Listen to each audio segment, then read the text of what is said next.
Okay, we'll call the October meeting of the Board of Selectmen to order at 7:31. Thank you very much. First order of business, let these guys get in there. First order of business for everybody is emergency exits. Most of you, I think, came down the doorway to my right, your left, which is a stairway that leads out to the rear parking lot on Tyler City Road of the Town Hall. If that for some reason couldn't be used, you could go straight out the back hallway, which will take you out to the Orange Center Road Firehouse parking lot, or the wall right behind the clocks is the wall where that will take you out to that stairway will take you out to Orange Center Road out the front doors. Those are our emergency exits. If we could stand for the Pledge of Allegiance, please.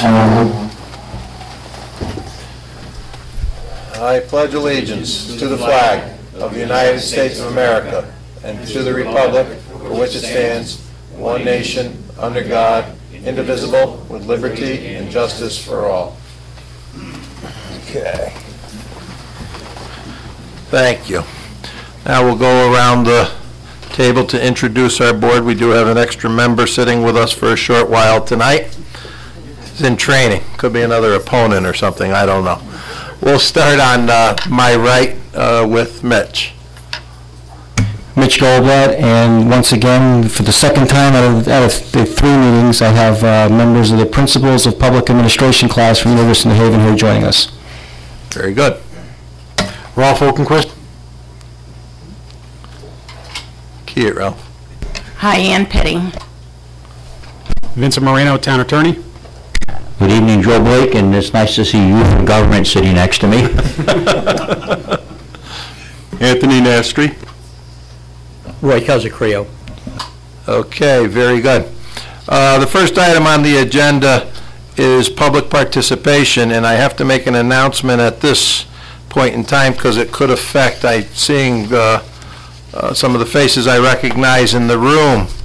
Item number 13 under new business, the town attorney has just advised me will be withdrawn for tonight, which is agreement between the City of Derby and the Water Pollution Control Authority of Orange regarding the creation of a sewer district to service an active adult community at Field, I think it's Fieldstone Village, it says Fieldview Village here.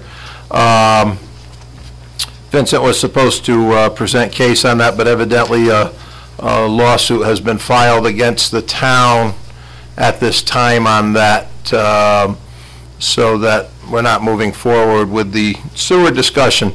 So since it is not an agenda item, for those of you who are unaware, it will then become, if any of you wish to speak on that topic, you can speak in public participation, 2 minutes. Selectman Blake is the keeper of time and of the bell on this. If you're reading a prepared statement, we're understanding of that, and just know when he puts his hand up the time, try to move it along. So public participation is the first thing tonight. Is there anybody who would like to speak during public participation? Yes, ma'am. State your name and address for the record, please, and speak into the mic. My name is Patricia Wright. I live at 518 Marble Road and have lived there for 25 years and hope to spend the rest of my life there. And so I am angry and outraged that the establishment of an active adult community over 55 years of age community has become a political issue and not what is in the best interest of the seniors in town. The plans submitted are designed with a New England flavor and will be an asset to the town. No one under 21 years of age will be able to live there, so there will be no cost to the schools in Orange. The argument that this opens the town to large-scale, low-cost housing is ludicrous. There are no large tracts with sewer availability for development. The sewer from Derby is limited to only this site and cannot be connected or extended for any other purposes. The sewer commissions in both Derby and Orange have approved this extension, which the builder will pay for. The opposition also claims that over 55 project is not affordable. How do they know that? I asked the builder when I was here at the public hearings, and he didn't know. The builder has announced at this time, he has not announced the cost. I asked the zoning board that had already previously to the special meeting, had already amended the site plan to allow for 67% 1 and 2 bedroom units instead of the 50%. Plus, the builder has designated that a certain number of these one building units will be sold below market costs at a low interest rate. And cannot be, that will be stipulated in their deed, that they can only be increased so much a year. Far more important than all of the above is that if the project isn't approved, the town will be abandoning the seniors who want to stay in Orange, and there are many of us. It is the seniors who have built this town, built the schools, the excellent schools, the churches, the community buildings, and have made Orange the wonderful town that it is. And this is the thanks they get. So seniors in Orange, when you go to vote in November, keep in mind who is working for us and who is working against. We want to stay in Orange with our family, friends, church, and activities, and to continue to help make Orange the wonderful town that it is. Thank you. Thank you. Oh boy, I'm getting dry. Is there anybody else who would like to speak in public participation? Yes, sir.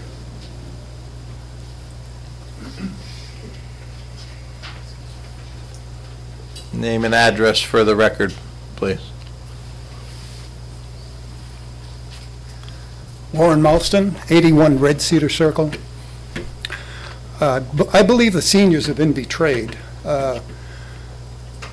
This project was initiated by the requests of the seniors. So many people have mentioned that they want to live there, and I think that this sort of hypocrisy of we really want you to stay in Orange, but tough luck and hasta la vista. I also think that the town has been betrayed because it's being denied a cash cow. Silverbrook 2 has 57 units, not the 142 units, and we give the town, we are taxed somewhere between $270,000 and $300,000. And I got that from the assessor's office this morning. There were two arguments that I would also like to comment on.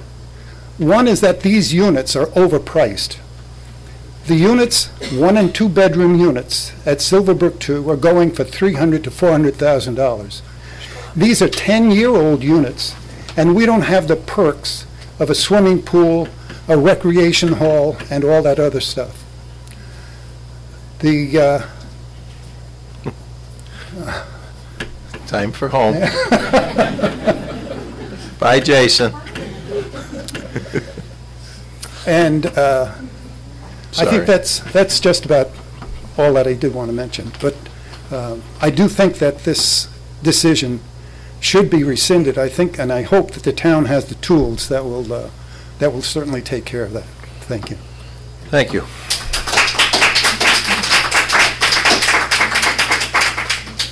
Is there anybody else who would like to speak in public participation? Yes, sir.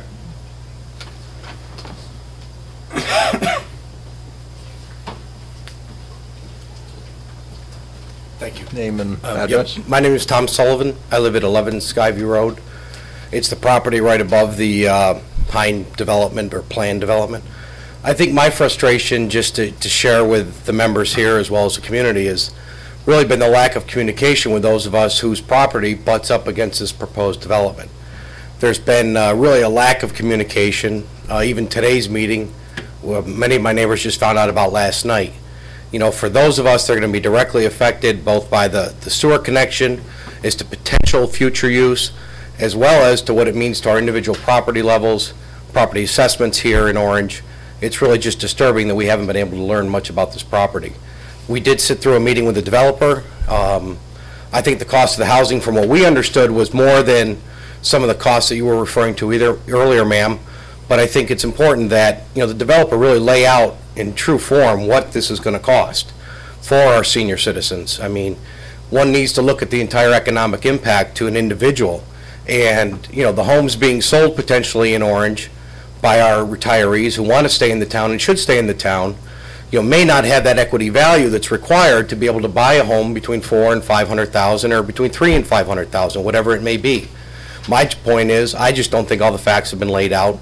Many of my neighbors, I think, have expressed a similar comment to the board through emails today as we found out about this meeting. So I just ask the board take its time, make sure this is the right assessment, make sure it's vetted out among the entire public, especially those who are directly affected, which includes our senior citizens and those people that are eligible to live in the facility, as well as those whose property butts right up against this proposed development.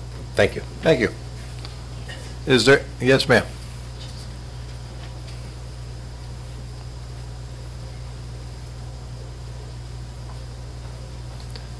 Name and address for the record. Patricia O'Leary Treat, 801 Grassy Hill Road. I've been an Orange resident for 20 years, and I'm one of the people that was involved in investigating how likely was it that we could get more senior housing in Orange. I am totally behind this project. I think the developer has been responsive on every issue where a question's been raised.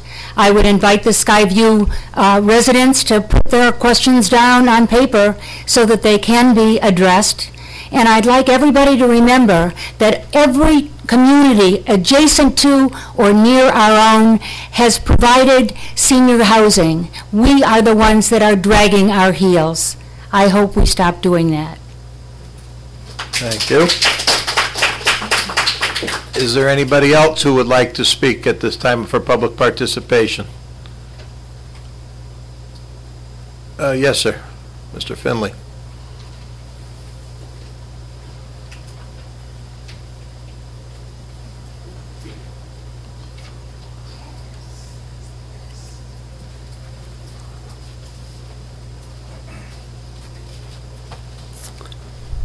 George Finley, 126 Indian River Road. Good evening. I have just three very short and quick points. The first is my property abuts Silverbrook too. And I can tell you if anybody has any concerns that there's a negative, there are no negatives. In fact, it's been a win-win for me and the rest of the residential neighbors on Indian River Road to have Silverbrook 2 in back of us. We have found that our property values have gone up and have not been decreased. They've actually been increased. It's been a win situation for us. Also, the seniors are very quiet, good neighbors. You don't hear much from them, not much activity, especially in the evening. The second is taxes. I guess I don't like the fact that the market value of these homes is what it is, but I've been researching it. I've looked in Cheshire, new Jewish community going up in Monroe, some in Fairfield County, some in Oxford. I don't like it. $325,000 for about 1,100 square feet, no land. That's what they're getting. That's market value. Multiply 325,000 by 70%, you come up with $228,000 assessed value. Now there are exemptions for the veterans, for example, so that would lower the assessed value. So let's use 200,000. Be a huge exemption.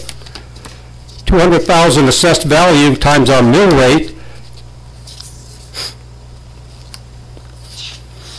gives us a tax per unit of $5,980 in real estate taxes, $5,980.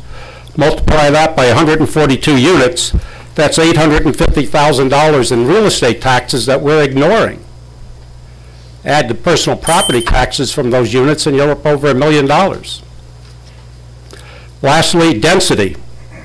Silverbrook 2, there are 57 units on 11.5 acres, that's 4.96 units per acre.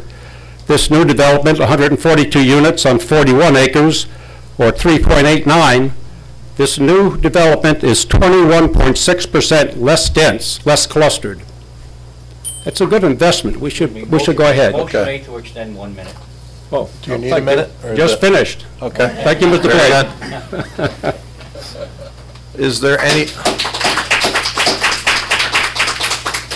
Is there anybody else who would like to speak? Yes, ma'am.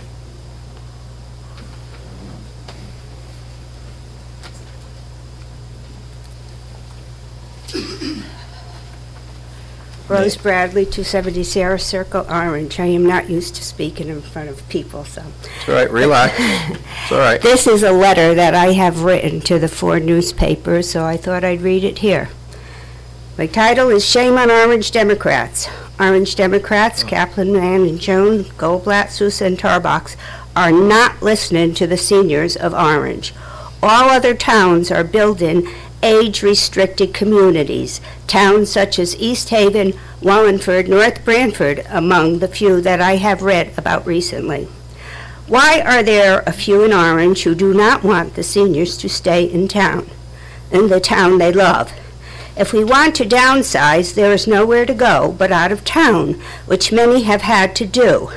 My uncle was one of them. He was born and lived all his life in Orange until 2 years ago. He sold his house and could not find any place in Orange to downsize to, so now is living in East Haven. This, I think, is very sad. One of the statements against this project is that age 55 is not seniors. If you would check with the state, 55 is considered seniors as well as other parts of our country. These few people say the project would spoil the rural character of Orange. Look around. It has been spoiled for many years. Now with the Post Road being one big shopping mall, which has now extended to Indian River Road and Marsh Hill Road. These were once the real rural character of Orange. Where the Christmas Tree Shopping Plaza is would have been a wonderful place for senior housing. It is near the Post Road for sewers, and it would keep the rural character of Orange intact. But unfortunately, this was voted down. This is not about politics. It is about seniors who need more housing in Orange. Even this project is not enough, but it is a start. Please do not let the few who want to get rid of the seniors win. Someday, very soon, they will be seniors also.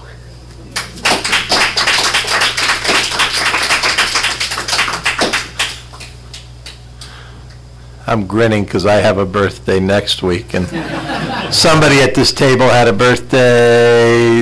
It's Monday, and they're 2 years and 1 day older than me, so that's why we're both kind of grinning as we know it grows closer. Is there anybody else who would like to speak in public participation? You'll be able to, sure. Yes, sir. You. Yeah, you. You, Mr. Fildes. Mr. You. Sorry about that. Good evening, gentlemen and members of the public. My name is Ray Files. I live at 256 Peck Lane. I was one of the original members of the Senior Leadership Housing Team, which did the study on the need for senior housing in this town. As we know, there is not enough units. It was already mentioned before.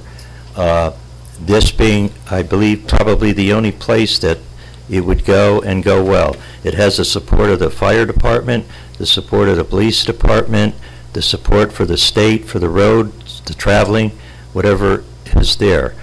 It also is a real necessity.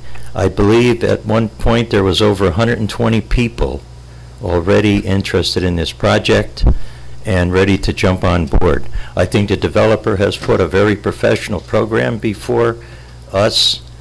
Some gentleman mentioned the fact that there was little knowledge. I don't know how you could say that. It was published. We had several public hearings, many public hearings with the planning and zoning. In fact, I was up beyond my bedtime. But may this go forward. Thank you very much. Yes, sir. Selectman Blake would like to comment. Give me that bell. It's my chance. Oh, it killed me to give that bell away. I just want to just clarify something. My mother and dad lived in what I call true senior housing in Orange for over 10 years. In fact, my mom passed away 1 year tomorrow night. And I just want to say, don't confuse Silverbrook 1 with Silverbrook 2. Silverbrook 1 was truly senior housing. That's where my mom lived. That's the kind of housing I'm looking for the people for the 70, 80-year-old bracket. I'm not going to get in a debate with it tonight over here whether it's a good project or a bad project. I don't think that's the place for it right at this exact meeting. But I just want people to know there are two Silverbrooks. I really opposed both of them having the same name, but I didn't get anywhere. I did know where my mom lived. I always made the right-hand turn, not the left-hand turn. But there is two Silverbrooks, and there is a difference between the two. I wrote a letter and got it back from municipal agencies. There's several types of housing. There's congregate housing, there's senior citizen, there's adult active community, which this is. There's all kinds of different housing, all different kind of terminology. So please, if nothing else, learn the correct terminology, and I think everybody then will probably understand the debate on the good or the bad of the project. Thank you very much. Very good. Okay. Give me that bell. All right, also, I'm going to let you speak. Just so people do know, the Board of Selectmen, I received 3 of the 4. For some reason, my name's on one, but Mr. Sullivan, just so you know, for some reason, your email didn't come through to me, but Mitch gave me, even though I'm listed on it, I don't know why it didn't, but we've received one from Mr. Sullivan, and you have a letter from Mrs. Patel, and you have a letter from Jackie Hutchinson, and there's a Murray, I believe is the last name here, Beth Murray, and those are letters also to be considered if and when the time comes for this discussion on this project, just so you're all up to speed. There are 4 long letters there in opposition to this project. I think all 4 are residents of Skyview. I believe they are. Selectman Goldblatt would like to speak. Yes, sir.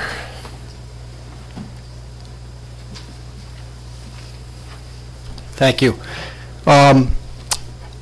Since this issue is not going to be before us tonight for discussion of sewers, but other people brought up issues about it, I'd like to respond to a few things that were said. It's been loosely used as a senior citizen community. It is not. Our first selectman has said at the zoning board meeting, it is not. It is an adult active community, 55 and older, not 62, not 65, 55. Addressing the needs of the seniors in this town, I don't think there's anybody at this table who doesn't feel we need to address them. We do.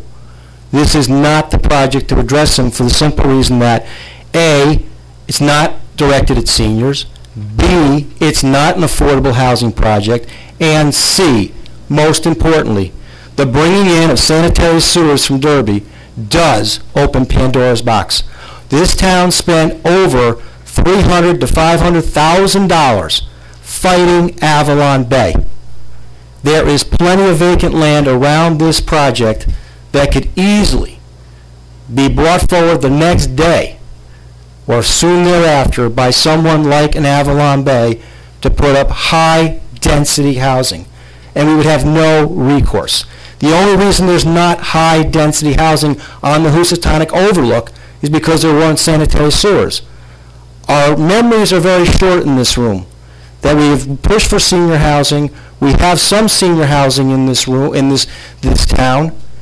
When Silverbrook 2 was going to be expanded, some of the same people that have gotten up to speak tonight opposed it. They opposed the expansion because it was in their backyard. There are people in this room and who have written letters that are concerned about what's going to happen in their backyard. They need to be addressed. But most importantly is don't just look at this project as a single entity. Look at the overall picture and what else it could bring to this community and what it will bring to the character of what we remember on the west side of town. Thank you.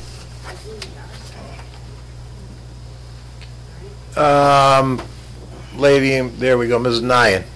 Ray, let me see if everybody can get through everybody, and then if you want to say something.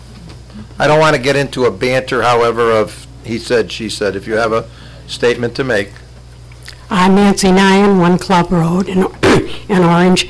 I just want to comment on what Joe said about Silverbrook 1, which is a wonderful place, but it's subsidized housing. It's income restricted, and a lot of people would not qualify to live there.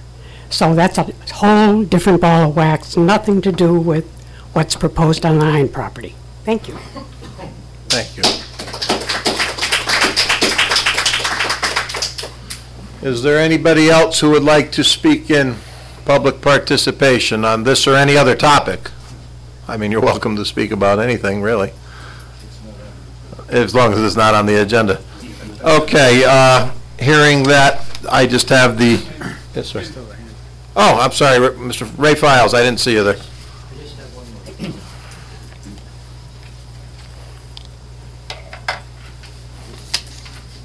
I'll reintroduce myself as Ray Files, 256 Peck Lane.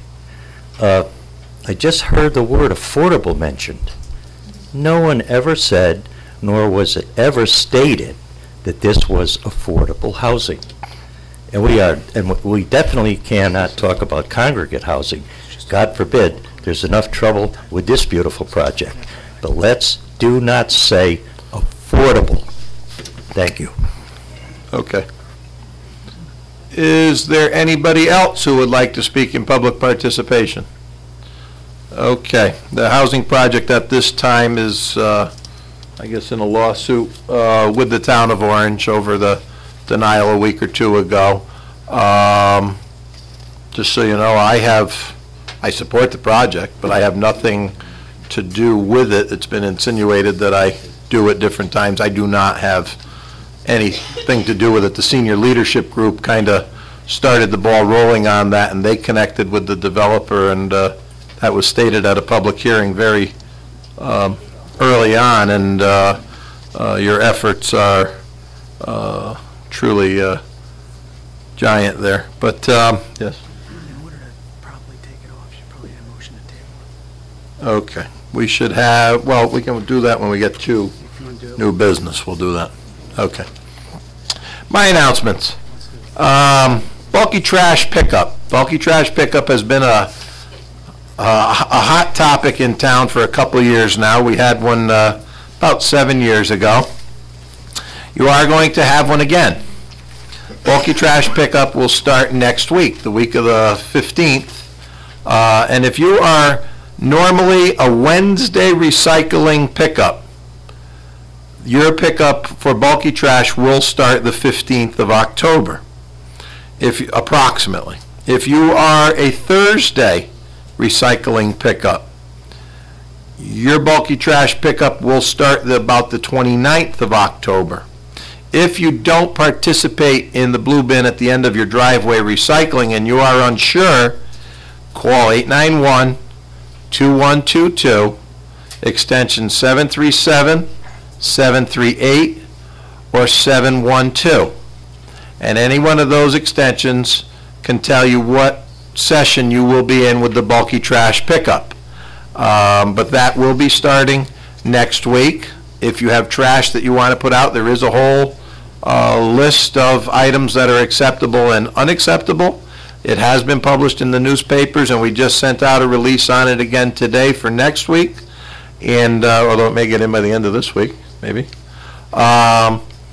Just so that everybody's aware. But you can start, there are guidelines that have to be followed. If you're unsure, call Public Works or the First Selectman's office, and they have the guidelines right in front of them on the desk, and they can tell you what your questions are. Hopefully we can answer all. Halloween. Halloween falls in the bulky trash pickup. So if you are putting trash out for the bulky trash pickup, please do not put it near where children and parents escorting the kids might trip or get tangled up in bulky trash. And try not to put things out there that maybe some of the older hooligans might want to put out in the street or cause other problems with. So let's be cognizant of that, since this does fall in with the Halloween doorbell night season. Thank you. There's a uniform fashion show going on Friday, October 13th, this week, at the Connecticut Post Shopping Mall from 10 to 12. This is being brought to you by Orange and Milford Community Service. Dennis Marsh, who works here for us, is involved with this. It's from 10 to 12 down at the mall. And what this does, it's for a lot of our people in the community, all our communities, that sometimes get preyed on by people knocking on the door in different utility company uniforms, or, you know, even the home delivery services, you know, the brown man or yellow trucks, you know, all those different ones that come. So there's they're calling it a fashion show to make people aware of what they should look for, and that's at the Post Mall on Friday from 10 to 12. The ceremony for pregnant and infant loss remembrance will be held Monday, October 15th, at the gazebo at 7 p.m. This is a very moving ceremony. I participated in it last year, as well as Mitch did. He had participated in it in years before that. Rachel Steigleder has spearheaded this, and it is really a very moving evening for people that have had a loss or friends of people that have had it. It's really very moving. And that's Monday night, the 15th, at 7 p.m. at the gazebo. And everybody who would like to be there to support everybody is welcome at that event. Pumpkin Palooza, put on by our Special Events Committee. Saturday, October 20th, from 3 to 8 p.m. at the fairgrounds. That's the 20th, 3 to 8 p.m. at the fairgrounds. There you have a commercial scarecrow contest for the commercial businesses in our community. Coming by Dana Schaefer's house here on Orange Center Road, I see a sign out there, how will you carve yours? And it's a picture of a big pumpkin, so I think you carve a pumpkin, I believe, at home and then bring it there to be displayed with everybody else's. They had a whole bleacher full of them set up last year on all the steps. We haven't quite caught up with Keene yet, but we're working on it. So, Pumpkin Palooza is Saturday the 20th. The flu clinics. There's a lot of people have been calling the town hall asking about the flu clinics. October 24th, from 11 to 4 at the community center by appointment. November 8th, from 1 to 3 at the community center, no appointment necessary. November 15th, from 4:30 to 6:30 at the OVNA office at 605A Orange Center Road, right here on the green. Appointment is required. The phone number for the OVNA is 891-2165 or 891-2162. Call there, either one of those numbers, whether you're going to go on the day with an appointment or without. Call and make an appointment anyhow. So if they know you're coming, they can plan on what they need for staff and vaccine and supplies that go with that. Donations. The Community Service Department is now accepting donations of food, gifts, gift cards, toys, etc. for those in need in our community. Thanksgiving is coming very quickly, and right on the heels of that will be our other holidays. And we do put a box outside the Selectmen's office. Last year those boxes were emptied several times. The people of Orange were very generous. And we start our food drive next week, and anybody who would like to drop canned goods or non-perishables off here or toys, feel more than welcome to bring it up, and they're put in the box there, and we deliver it weekly down to Community Services. October is Breast Cancer Awareness Month. Town Hall is accepting donations to benefit this worthy cause. If you go upstairs tonight, you'll see all of the pink ribbon postcards on the wall there. You come into the first Selectman's office, make a donation. Karen Goldberg has the cards there, and your name goes on the wall. There is a ceremony that will be held outside of the town hall on October 17th at 1 p.m. And this year's honoree happens to be Judy Wright Williams. as well as all women and their families who have been affected by this disease. And Judy is in the audience tonight, as a matter of fact, sitting in the second row. Congratulations for coming, getting this. I don't know if it's good or bad to congratulate you, Judy, but you are getting the honor this year.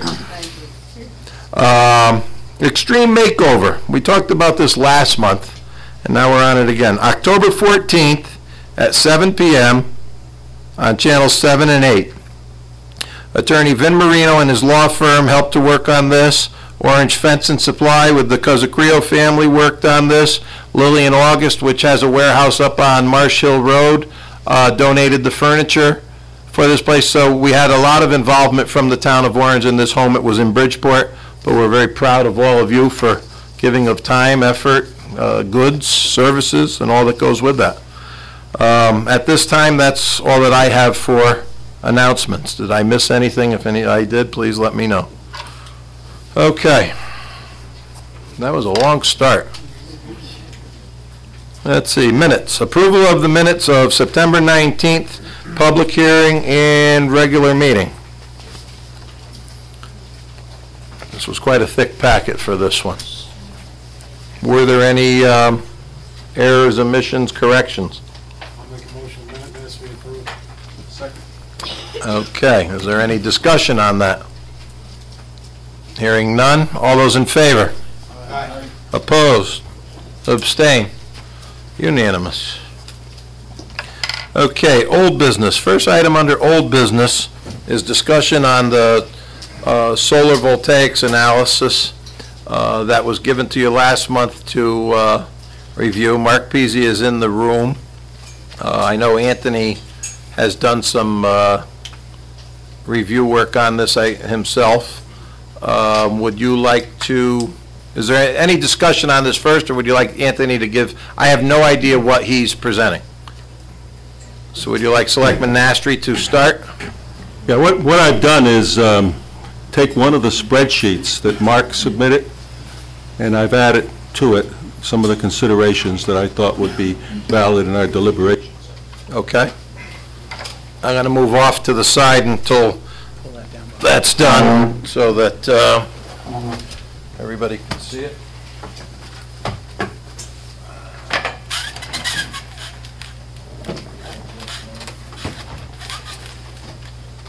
There we go. If I can get this thing to come up. Hold on, let's see if he gets it up and running.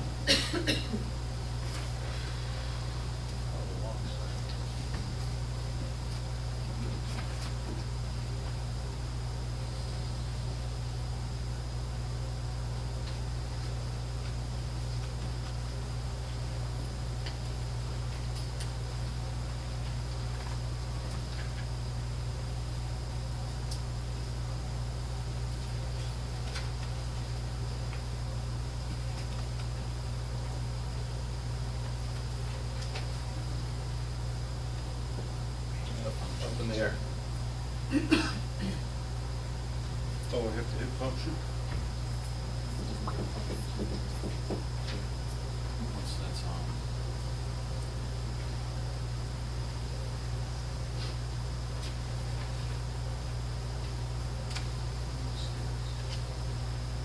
It's on now, Tony. There you are. You got it. Okay.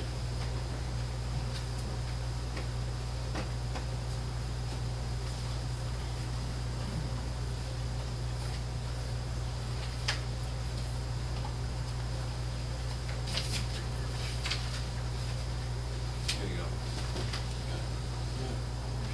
That's, I wanted to get the chart before that.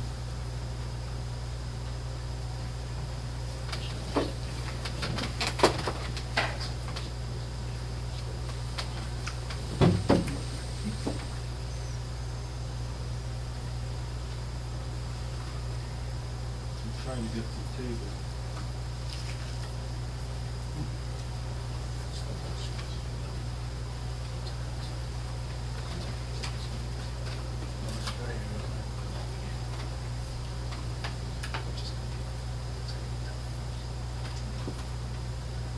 Doesn't seem to work.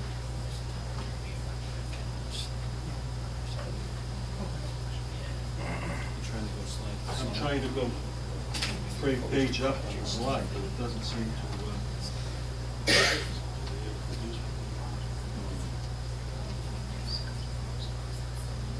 Okay, I've raised one hand. Who's a computer wizard in the room with laptop?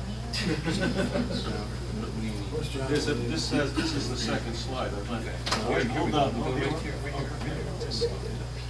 got it. That's the first one. Oh, okay. Here we go. Okay. Now we're in business. All right.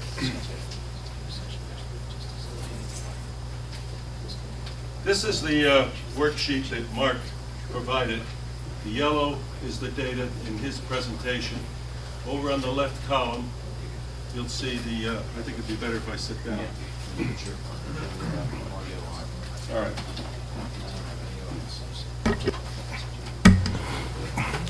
These were years on the left column.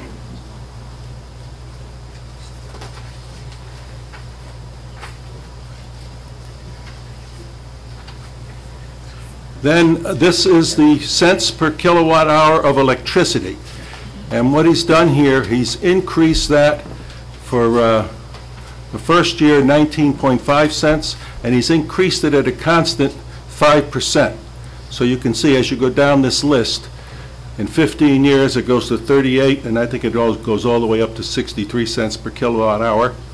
And then he has a column here of net savings as a result of installing the solar power on the firehouse at the Post Road. And the investment to do that was $164,000. And I've listed that here. I've added that to this particular slide. And the first year it would save $6,900, and then this number increases by that factor. And what it is really is the same increase as the electricity increase, except he's subtracting out the cost of maintenance. If I say anything wrong, Mark, correct me. And then he has a chart here that shows payback based on the savings in this column. On an annual basis, you would recover your $164,000 over a period of years, and it pays off in about the 18th year on payback. Now what I've added to it is that this requires an investment of $164,000. Right now that money, if it's invested in our fund balance, is earning 5%. I got that latest, actually it's 5.1 we're getting now. So that money is worth $8,206 a year. If we were to implement that today, the savings would be 69 against 8206, and it would not be as good an investment as what we're getting now. But as time goes on, the net savings increase as the cost of electricity increases. And after 5 years, you find that the savings are equal to the amount of money we're getting on the investment. That's the 8206, and it's bringing in 8269. Now that's called break even. And if you go on, if this were instituted, say this year or within a year, even though we would lose money in the beginning, because the savings increase as you go out, if it goes out to 8 years, you'll find that the cum savings we would have gotten in investing the money was $65,000, but now the savings from the solar add up to $65,000, so that means you would break even on the invested money in 8 years. Now what I've done is put that in the form of a simple graph.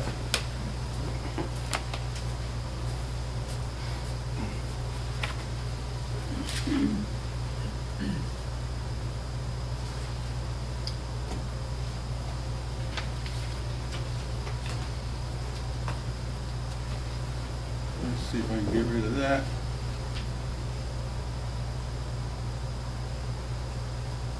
Okay.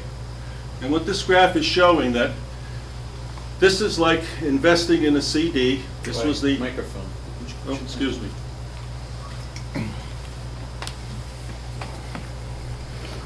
this shows the amount of money we would be getting, investing the money at 5%. And that's that horizontal line, about $8,200. This is the savings generated by the solar system. And you see that if we were to do it today, we would be losing investment money. We'd be looking for a savings down here, but the investment return would have been there. Now, this block moved for some reason on this slide, but the break-even point is the 5 years where those two lines cross. And after that point, we would earn savings higher than the investment rate. Now, this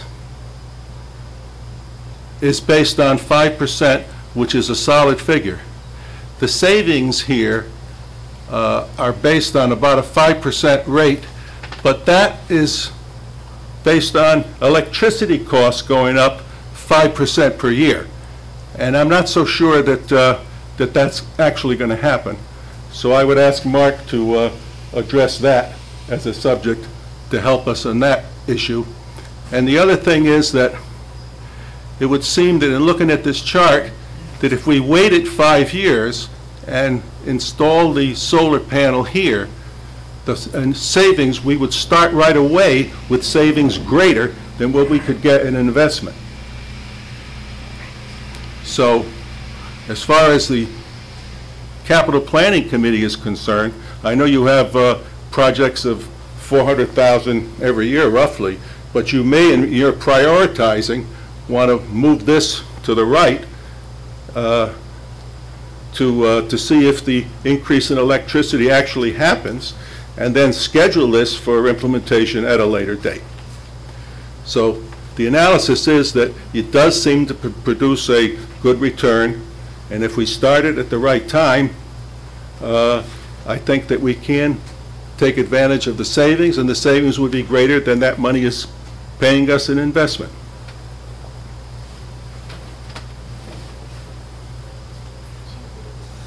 Is that it, Anthony? Yeah.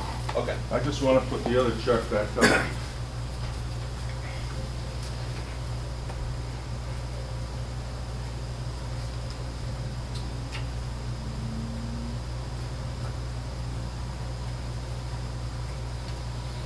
Okay. Now this chart goes for 25 years, but I've just taken the first 14 years in order to, because that's where the payback is visible in the first 14 years. There's any questions? Yes? Tony, I understand, based on the last chart, you don't have to go back to it, I understand your analysis on the savings versus our investment, but it's also $164,000 to invest in this. Where is the break-even point, or is there one on this? Is it where you've got year 18 there, where it goes from... the payback, the full payback of the 164 is down here, which is consistent with the chart that Mark has. So if we were to invest in the photovoltaics outright at $164,000, we're looking at a payback of that investment taking 18 years. Right. And that's also, and maybe Mark's better to answer this, that's also without any other capital investment, because almost anything we've done in energy costs, that we've even seen in the library, you know, after 5 to 10 years, it seems we're putting money into the capital equipment. Now, obviously, these panels are different, but I don't know if there's any maintenance costs involved with them. The maintenance cost is in this number, because this is a net savings. And then you look down here, and you may have noticed in Mark's chart that in the 15th year, there was a minus, instead of a savings, he had a minus. And the reason for that, and correct me if I'm wrong, Mark, is that you must have some major maintenance that has to be done in the 15th year. That's correct. Yep. Is that correct? That is correct. And that comes to 22,000, which subtracts from your savings. I added the two numbers here. So in the 15th year, yes, it does have a major impact, and that was subtracted from the savings, and it comes out of the payback. Also, yeah. incentive, Anthony, is there any, I know the state, I'm going to call it green energy. When we had spoken one of the first couple times, Mark, you said there was incentive money out there as much as 55%, I think you were talking. Yep. So is that 164,000 number including or excluding any incentive money? That's after the incentive, Jim. After? The Okay. full cost is over 300, and with the incentive, Okay. it brings it down to this. So with the incentive and the increasing cost, it makes this project a viable project, provided this happens. What's the guarantee on the incentive? It's, Right now, there's... It's state monies. well, Mark can answer that better than I can. In terms of guarantee, of course, there's an application process. My question is, what's the guarantee on the incentives? He's going to come up, here, Joe. Okay. Tony, can I ask you one question before Mark starts? This chart is not on the library, but on the Post Road Firehouse, right? Post Road Fire. Okay, because he did do the 3 different analyses. This was a better return on this. That's correct. It was, yeah. Although it's, yeah. But it wasn't what he proposed as the most viable That's correct. of the 3. That's correct. Although, I mean, this does, the format of this would be the same analysis you'd use on the library. But to answer your question, the word guarantee, I would accurately say it's not guaranteed in the sense that there's an application for the Connecticut Clean Energy Fund. That's it. That's correct. Which, our firm, of course, would work with the town, and then we would end up orchestrating that process for the application. Once the application goes in, I can only tell you that there has never been a case where they haven't funded, as long as you have all your ducks in order and you've submitted the right material. But it's not as simple as saying, a project is going to be funded right from the get-go. There's an Have you found recently that more affluent communities like Greenwich, Wilton, I think you mentioned Weston or something? Yeah. Have you found that their incentives, which they thought was going to be in the high figure, became the low figure because of the capital income of... No. My answer is that it's completely agnostic and neutral to the towns and geography. I'm pleased to say that it's a legitimate program in the sense that it's a performance-based incentive, which, if you read between the lines on this incentive program, you must be putting forward a system design that is maximizing the output, that is southerly facing, for instance. They would not fund, as a good example, they would not fund a solar system that was sitting under shade. They would want to know that if this system's going on a building, we're not going to fund something that's not going to operate. So that's why we claim in our report it's up to $5 a watt. They can't guarantee that it's going to be $5, but it's up to that based on the performance characteristics of the system. I did want to just add, for Anthony, I'd feel probably more comfortable addressing your analysis, perhaps after grabbing a couple of minutes with you on the sidebar, over the phone or whatever. I think what you've done is worthy. I would just have a question about the how you compared it to the way the town is able to make its investments. So I would want to know that. The money is currently invested. Okay. At the current rate of investment is actually 5.1%. Okay. So when we look at it, we say that $164,000 is worth $8,200 a year. Yep. So if you have an alternative that will pay us more, sure, it's like buying a security with a higher rate of return. So that's the way we look at it. Yep. Mark, I'm sure that Mr. Nastri would be very pleased to talk numbers with you. Great. On this topic or any other. He enjoys numbers greatly. That's his specialty, and he is excellent at it. For as far as that, you might hire him as a consultant for Solar Westport, Westport Solar. Also with this, remember we introduced this, and the numbers for payback and support of this project, and if we did proceed, and I had talked with Mark about this in the very, very beginning, we, being a municipality, would still have to go through all the same processes of bidding out. They possibly would be the design and all of this project, but being a municipality, professional services we can do as far as consulting and that, but as far as the actual system and all, and I don't know how many people there are out there, but we had talked about this way back when this started, we would have to receive proposals, I think, on it. However, with that said, one of the most important reasons I brought this forward when Mark had contacted me originally was looking to alternative energies. I mean, fossil fuels are, like the dinosaurs that created them, something of the past, and we're burning them up faster than anything is going to be created, and we need to look for alternative sources of light, heat, energies of all types that go with it, and I think this was something that we brought forward just for that reason. I think the library was his, I think the library was your number one choice out of the three buildings that you evaluated. And any more questions on that particular, any of them really, anything from Mark here? And where would we like to consider going is before, at the end of all this discussion tonight, I'd love to know what everybody's thoughts are. You had a month on to mull this over. Ralph. Jim, Mark, a couple questions. Yep. I'm assuming that your management fee is not included. That's correct. In the three numbers, the 151 and 164. That's correct. That's in addition. That would be in addition. So I think those would have to be added into the analysis also.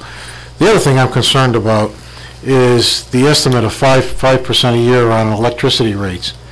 We've seen our electricity rates go up by 25 to 50% in the past year, and I know that's not going to hold for the next 18 years, I hope. But we all know what's happening going through Orange all the way from Middletown to Norwalk. Those costs are going to start hitting our electric bills in the very, very near future. Town council nodding his head over there. And I think that's got to be added into the electricity costs too. Don't get me wrong, I'm not against the project, but I think we have to take these things into consideration because it's a big step forward for us, and as Tony did with the firehouse, that's probably the best example for savings purposes. But I think probably the other buildings are probably even more worthy because of the size of the buildings and the number, the usage and so on. The other thing that concerned me is the payback. The payback of 22 years on the principal. I think, Mark, in your handout here, it's a 30-year project. The life is 30 years. If you look at 30 years versus the 22, we're talking about eight years of profit or savings. Let's say savings, plus the other savings that you showed, Tony, on the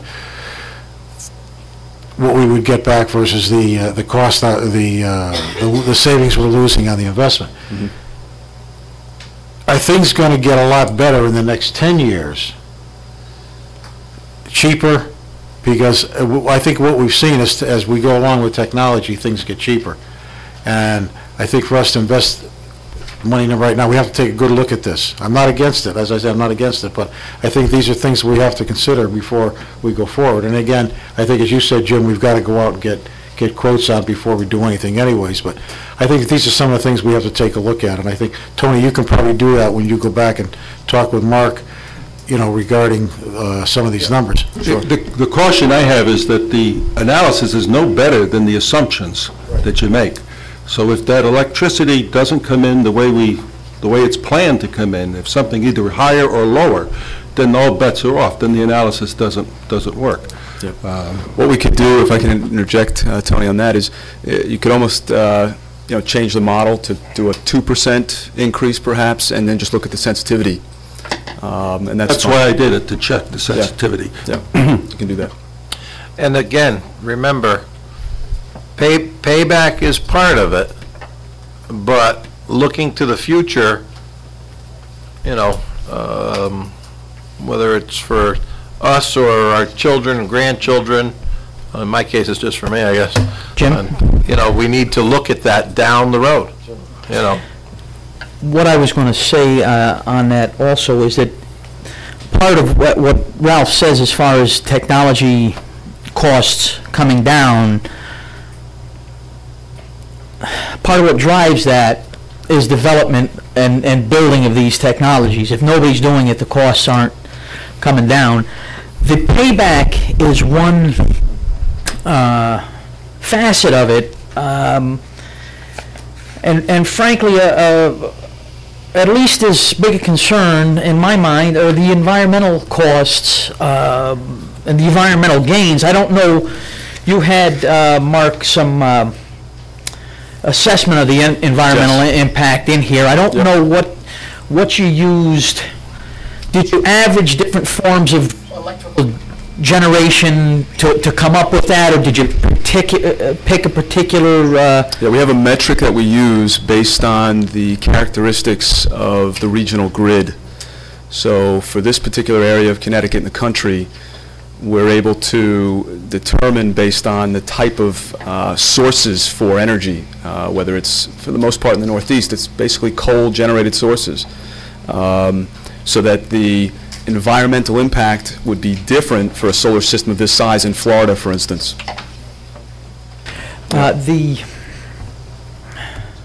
Just to get in a little detail. Sure.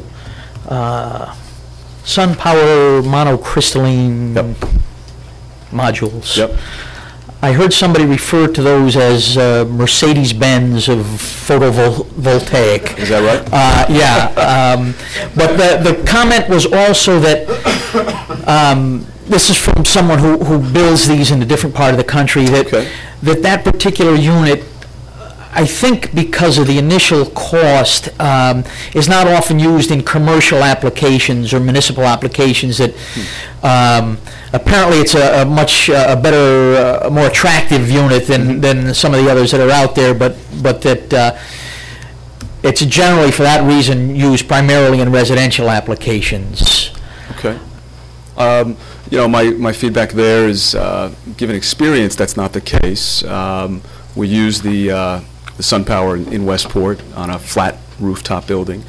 If they're referred to as it's a good analogy, the Mercedes-Benz or whatever, as I mentioned in the report, they're the highest efficiency modules on the market at the moment, which when you look at this overall economic profile, that's really what you're shooting for, is the conversion factors. Clearly, though, there's other modules in the marketplace that we'd certainly be able to look at as well. This is obviously a kind of a first look design concept would be the accurate way to say it. I guess the question would be maybe the trade-off between efficiency and initial cost on the other modules. Is there much of a drop-off in efficiency as you... Yeah, our counsel on this would always be to go with the highest performing modules possible in the marketplace at that time. That would just be as simple as that. Whether it's a difference in a dollar a watt, let's say, or something. My feeling has always been just to make sure that we're identifying the highest efficiency, best performing modules that we can. And then just to get back, I guess, to another point Ralph made, the management fee is not included in these charts. Right. Excuse me. Is it legitimate for us to consider, I think we talked about the library as a initial first year payback, $5,000 some odd dollars.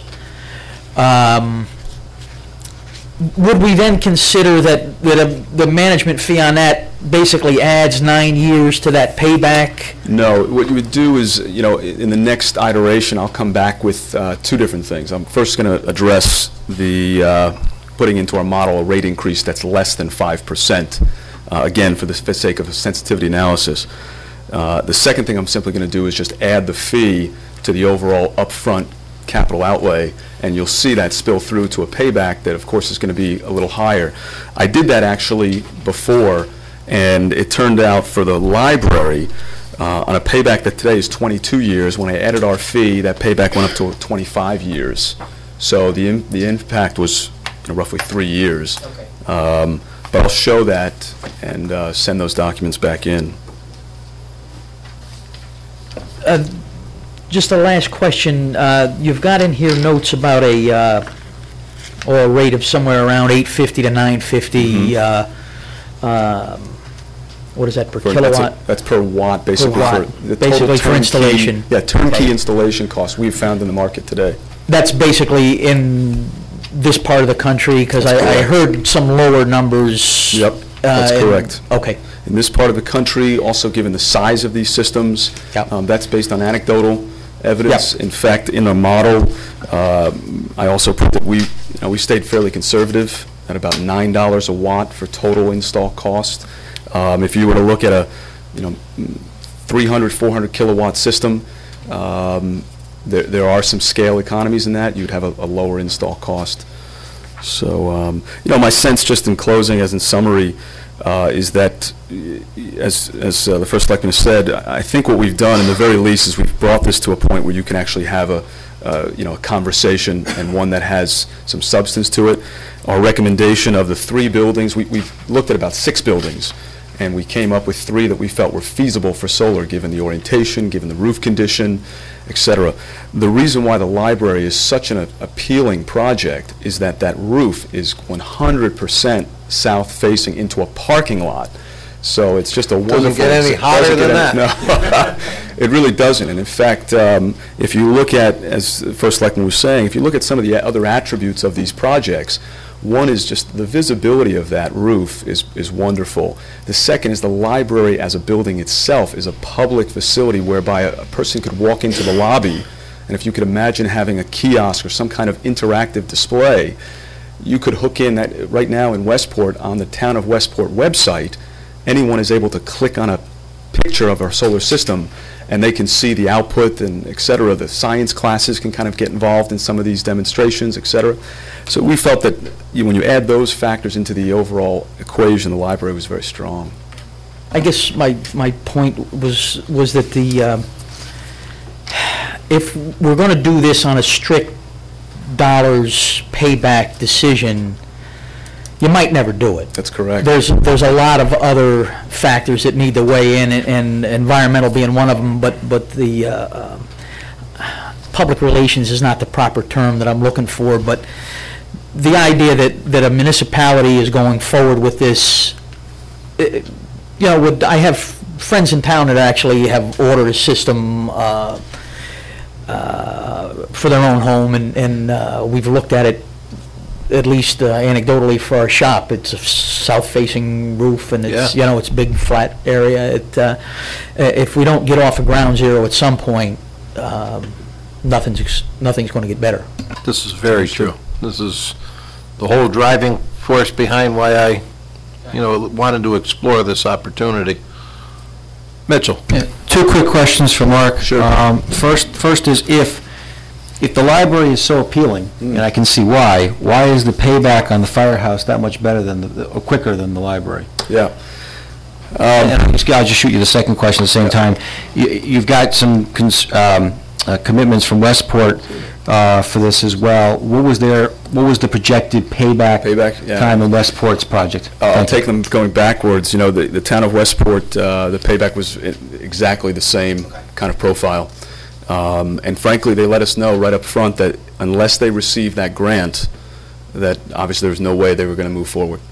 To your first question, we actually did the analysis based on the fire station having a little bit of a different electric rate, which we found out afterwards was not accurate. The 2 other buildings are based on an electric rate that includes what I understand is a new kind of contracted rate with something called Transamerica as well as UI. There's an opportunity now to receive generation from one and distribution from the other. The fire station had not been signed up for that at that point. So my suspicion, without having read through what you're talking about, was that it simply was based on a rate that was higher versus lower. So the payback was a little different. So you're going to do a reanalysis based on the rate? Okay, I think it would be helpful to us. Yeah, it sounds like you're going to go back and do a few things anyways. I think that would be helpful as well. It's easy to do. And also the demand of energy at the Post Road Firehouse is minimal consumption compared to the Orange Library costs us, I think, about $300 a day in electricity. Just, Yeah, you the know, actual, so, you know, the actual number is in there on, I believe it's on page 8. The town is spending annually about $53,000 for the library. Monthly average of about $4,200. Thanks, you're making me feel better by the minute. Yes, yes. Yeah, but Mitch, that's easily done. You know, again, I still would likely come forward and say that the library is, you know, would be our recommendation, but it's worthy to do the others as well. Ralph? Mark, I just like to thank you for putting this package together. I spent a lot of time going through this thing, and I know Tony did, and apparently Mitch and Roy and Joe did too, I'm sure. You know, it's a lot of numbers, and it's a lot of things in there, but I think you covered an awful lot of things for us, and I appreciate even the greenhouse gases you did, identified the savings there, because I'm all for green stuff and recycling, environmental, and I think as Roy said, that we can't just look at numbers. We've got to look at some of the other attributes coming along with it too. Thank you. So. Okay, are there any more questions for Mark at this time? Anthony, you're going to talk to him about numbers. I think the library probably is. Talk to him about both. Yeah, it's just the methodology. That's what I presented it as. Yep. And I understand the investment. You know, it's basically you're providing a rate of return. Question would be, though, is that an assumed rate, that 5%, or has that been proven? That's an actual. That's an actual. Okay. Okay. Is there anything more from Mark at this time? If not, we're just going to, this is a living, breathing That's fine. item on the agenda. This is, we had said right in the beginning, this takes quite a while to hammer out. I think the next step is Anthony is going to be in touch with Mark and go over some numbers and work that part of it out for the number side. And then if we decide to, we have a couple options, really. I mean, you in a management capacity, or you arranging the whole project, or we go, you know, he manages and would bid it out and all of that. Yeah, that's actually good for the town of Orange. A good point to clarify is that part of our consulting process is to orchestrate the bid process, so that we would actually create the technical specifications and the bid documents, ultimately a bid package, and then we would actually put that out, looking for the intention, of course, to have an installer that we feel comfortable with in terms of their approach, and then ultimately you're looking for, you know, the best price when they know that, you know, they're competing against 2 or 3 others. That's obviously the intention, so we do that. That's what we do. Okay. Thank you. Any more? Thank you. Very good. Thank you, Mark. Thanks for coming up there. Okay, under item number 2 of old business, the Old Tavern Road Recreation Area Improvements. That was been pulled at this time. Ralph and Mitch have met with Don McGinnis and committee, expressed some concerns and hashed it out. Then the low bidder was brought to me and the chairman of that committee, and Don McGinnis. We met upstairs in the first selectman's office, and we changed some asphalt work, I guess, and drainage is the best way to describe it, around.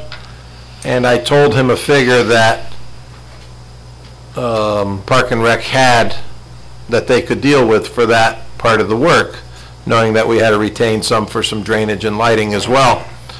And that number came in about $37,000, $38,000 over the number I had given him to work with, and that included removing a parking lot from the plans and removing drainage and removing lighting from their work, and a couple not removing asphalt there. When you go into the right, we were going to use that for parking area. We were going to put a rail fence across partway, and actually like a small cul-de-sac over by that minor league field, so you know people could turn over there. We removed the rotary that was in the plan when you first entered the site, and it still came in way too high, so they're okay with it. The chairman of that committee is Jim O'Connor. He's on the Park and Rec Commission, and he'd rather take time and work it all out and just figure out to get the most bang for the buck, I'm going to say, with that $200,000 state grant that they received, instead of just spending the money because they have it.